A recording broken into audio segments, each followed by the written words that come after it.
নাহিদ ইসলাম যখন সরকারে ছিল তখন সে বিচার নিয়ে কোনোদিন কথা বলে নাই, বিচার নিয়ে কোনোদিন কথা বলে নাই, আওয়ামী লীগ নিষিদ্ধ নিয়ে কোনোদিন কথা বলে নাই। কিন্তু কথা বলছে কখন? যখন সে দল গঠন করছে, এনসিপি গঠন করছে, তখন সে বিচার নিয়ে অনেক বড় বড় লম্বা লম্বা বক্তব্য দিয়েছে। আপনারা দেখেছেন। উনি ছিল বিদেশে, উনি বাংলাদেশে আসতে পারে নাই। উনি আজকে শহীদ পরিবারের রক্তের জন্য আজকে উনি বাংলাদেশে আসছে, অথচ শহীদ পরিবারকে সময় দেওয়ার মতো সময় ওনার নাই। উনি এখন মহাব্যস্ত হয়ে গেছে। আজকে আমাদের সন্তানদেরকে পুঁজি করে আজকে অনেকে বড় বড় হিরো হয়ে গেছে। আমি তো এখন অনেককে ফোন দেওয়াই বন্ধ করে দিছি। একজনকে কিছুদিন আগে আমি মেসেজ দিছি, মেসেজ দিয়ে বলছি যে আপনারা তো এখন মহানায়ক হয়ে গেছেন, মহানেতা হয়ে গেছেন। আমার বলতেছে আঙ্কেল 4টার সময় বাসায় ঢুকি, আপনাদের ফোন কখন ধরবো আর কখন আপনাদের মেসেজের রিপ্লাই দেবো। বলছি বাবা, এহো জিন্দিগিতে যদি মরেও যাই, জীবনে আর তোমাদের ফোন দিব না, আর মেসেজও করবো না। আসলে আমরা 5ই আগস্টের পর থেকে দেখতেছি যে আমরা যদি বলি যে ডাক্তার ইউনূস আমাদের সাথে আমাদের জন্য কিছু করে নাই, বা উনি আসলে এই আমাদের এই 36শে জুলাইকে ধারণ করে না, এটা ভুল কথা। এটা হচ্ছে আমার মতামত।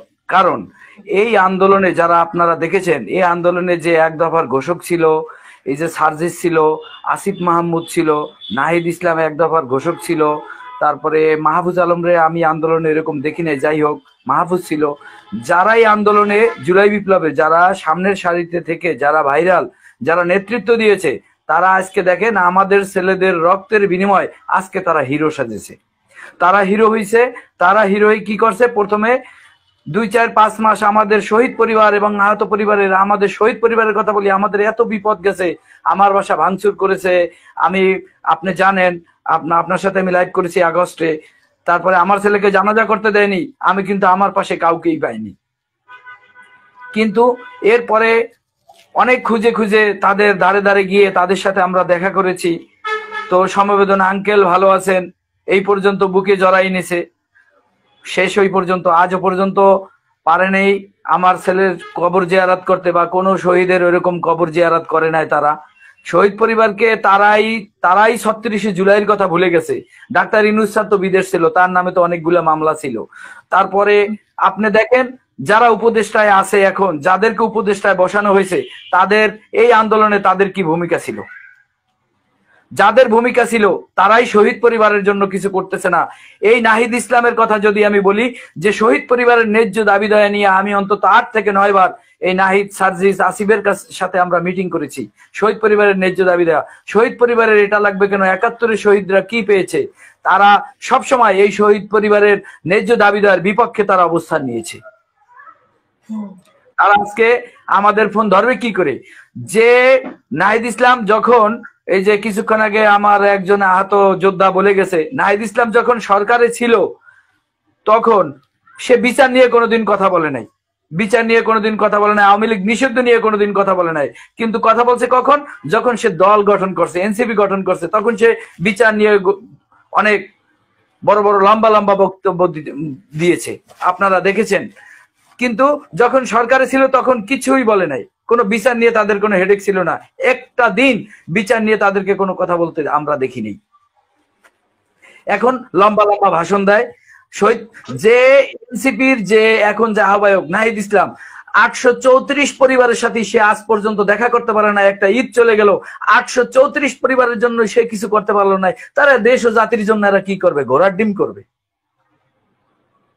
ঘোড়ার ডিম করবে। ওরা হচ্ছে ফটো সেশন করে, শহীদ পরিবারকে নিয়ে কথা বলে। এখন কিসের জন্য জানেন? ওদের পিঠ বাঁচানোর জন্য, ওদের অস্তিত্ব টিকিয়ে রাখার জন্য। আসলে শহীদ পরিবারের জন্য ওদের মন কাঁদে না। কারণ ওদের যদি শহীদ পরিবারের প্রতি সমবেদনা থাকতো, আর আমাদের আসলে আমি আরেকটা কথা না বললেই না, যে দেখেন আজকে যারা আন্দোলনে যারা প্রথম সারিতে ছিল, তারা কি কেউ হারাইছে? তাদের কেউ শহীদ হয়েছে এই আন্দোলনে? হয় নাই। ওই যে আমরা দেখছি নাহিদ ইসলামের কয়েকটা বাড়ি বুড়ি খাইছে, লাল হয়েছে, এই পর্যন্তই, আর কিছু না। এখনো পর্যন্ত যারা কেন্দ্রীয়, যারা সামনে ছিল, তাদের দেখেন তারা কাউকে হারায় নাই। উপদেষ্টাতে যারা আছে তারা কাউকে হারায় নাই। তারা আমাদের দুঃখ কষ্ট কিভাবে বুঝবে? আমরা বলেছিলাম আমাদের শহীদ পরিবার থেকে অন্তত 2-1 লোককে আপনারা উপদেষ্টা নেন, আমাদের ভিতর থেকে যাদের যোগ্যতা আছে তাদেরকে আপনারা 2-1 কে নেন, যাতে শহীদ পরিবারের দুঃখ দুর্দশার কথা বুঝে, আহতদের দুঃখ দুর্দশার কথা বুঝে। কিন্তু তারা নেয়নি, বলতেছে শহীদ নাহিদ বলতেছে শহীদ পরিবারের উপদেষ্টা পদ লাগবে কিসের জন্য? আরে বাবা, তোমরা উপদেষ্টা, আজকে রক্ত দিল আমার সন্তানরা, আর আজকে তোমরা হাজার কোটি টাকা কামাই নিলা, তোমাদের নামে তো অভিযোগের কোনো শেষ নাই। এগুলো তো সবই সত্য কথা। আজকে তোমরা রিয়াল হিরো হইলা আমাদের সন্তানদের রক্তের বিনিময়। আজকে দেখেন, এই যে কিছুক্ষণ আগে আমার এক আহত যোদ্ধা বলে গেছে এনজিও মার্কা উপদেষ্টা বানাইছে, কাদেরকে ক্ষেত থেকে ধরে ধরে আইনে তাদেরকে আজকে উপদেষ্টা বানাইলো। অথচ বাংলাদেশে অনেক যোগ্য মানুষ আছে, শহীদ পরিবারের ভিতর অনেক যোগ্য মানুষ আছে, যাদেরকে 1-2জনকে যদি উপদেষ্টা করতো, আজকে শহীদ পরিবারের আজকে জুলাই বিপ্লবকে তারা ধারণ করতে পারতো, লালন করতে পারতো, এবং শহীদ এবং আহত পরিবারের দুঃখ দুর্দশার কথা তারা বুঝতো।